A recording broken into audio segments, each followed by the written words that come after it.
देवभूमि क्षत्रिय संगठन सवर्ण मोर्चा स्वर्ण आयोग के गठन व प्रदेश सरकार द्वारा अंतर्जातीय विवाह प्रोत्साहन राशि में बढ़ोतरी के फैसले के खिलाफ आज से सीटीओ चौक नजदीक डीसी ऑफिस शिमला में अनशन पर बैठ गया है। संगठन का कहना है कि दोनों मांगों को लेकर सरकार फैसला नहीं लेती है तो 24 अप्रैल को प्रदेश सचिवालय का घेराव किया जाएगा।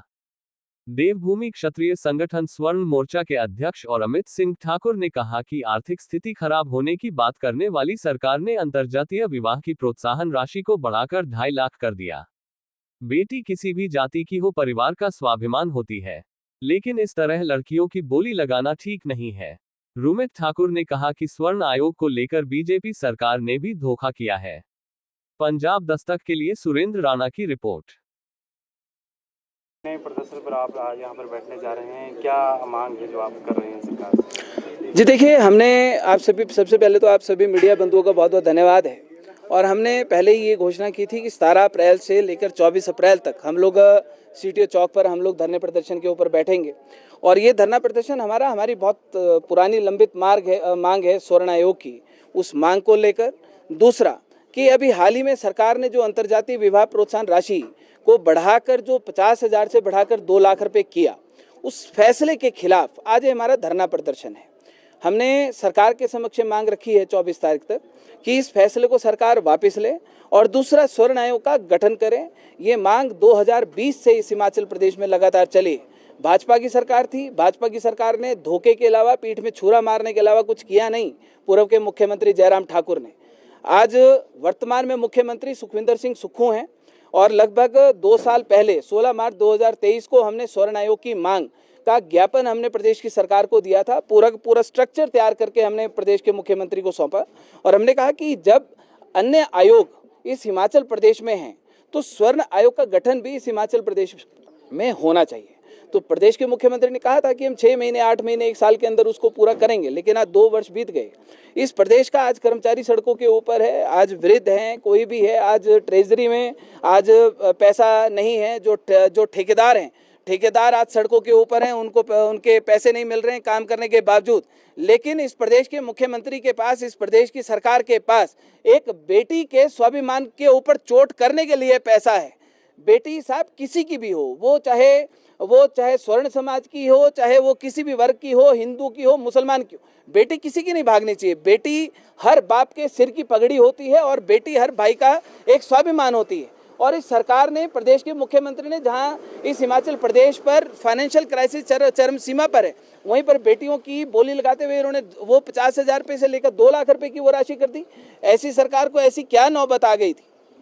मैं इस प्रदेश के मुख्यमंत्री से और सरकार से, इन 68 विधायकों मंत्रियों से मैं पूछना चाहता हूं, आप जातिवाद करते हैं, आप छुआछूत की करते हैं, क्या किसी की बेटी के ऊपर इनाम रखकर आप जातिवाद या छुआछूत दूर कर लेंगे? वो खाई गहरी होगी कि वो खाई बढ़ेगी? और जो लोग इसके पक्षधर हैं कि हाँ जी 2 लाख रुपए होने चाहिए, मैं सुन रहा था कई लोगों को कि 2 लाख रुपए होने चाहिए, 2 लाख रुपए होने चाहिए, तो क्या अगर 2 लाख रुपए होनी चाहिए फिर तुम इस बात के पक्षधर हो कि तुम्हारी बेटी भागनी चाहिए? और अगर तुम्हारी बेटी भागनी चाहिए तो तुम्हारे सर से फिर उस टाइम शर्म के मारे सर झुकने नहीं चाहिए, सड़क के ऊपर ढोल नगाड़े लेकर तुम लोगों को नाच करना चाहिए।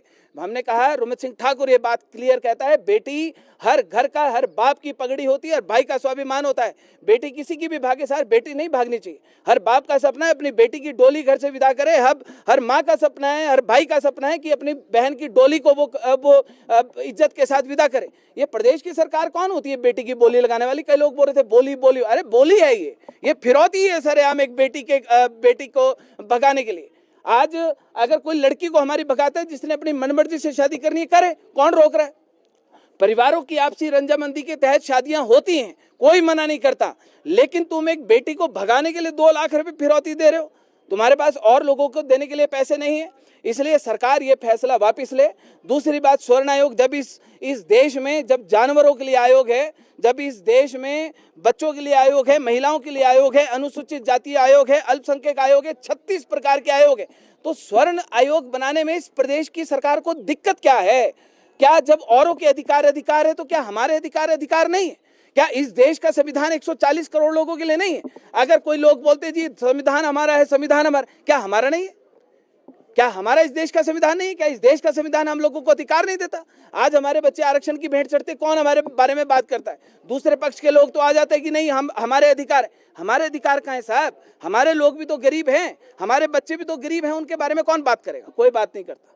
इसलिए ये 2 मांगे लेकर हम लोग आज यहाँ पर अनशन पर बैठ रहे हैं। 24 तारीख को सचिवालय का घेराव होगा और बात सीधी है, जब तक हमारी मांगों को पूरा नहीं किया जाएगा, इस प्रदेश की सरकार सुन ले, मंत्री विधायक सुन ले, आप लोगों को पता है हमारा, हमको अपने इंट्रोडक्शन देने की आवश्यकता नहीं। धर्मशाला में भागने की जगह दी थी, शिमला में जगह नहीं देंगे। 24 तारीख से पहले अगर प्रदेश की सरकार हमारी दोनों मांगों को पूरा करती है, रोमित सिंह ठाकुर वादा करता है, इस प्रदेश के मुख्यमंत्री को मैंने पहले भी किया था, तब भी हम लोगों को धोखा मिला, लेकिन आज दोबारा करता हूं कि इस देश में किसी नेता के ऊपर, किसी मुख्यमंत्री के ऊपर इतने पूरे जीवन में फूल नहीं बरसे होंगे। 1 घंटे के अंदर हम आपके ऊपर भी इतने फूल बरसा देंगे अगर हमारी मांगे मानी जाती हैं। दूसरा, अगर हमारी मांगे नहीं मानी जाती साहब, तो आप सचिवालय के अंदर, हम सचिवालय के बाहर, आप गोली चलाएंगे, जात के ठाकुर सीने के ऊपर गोली खाएंगे, लाठी चलाएंगे पुलिस को।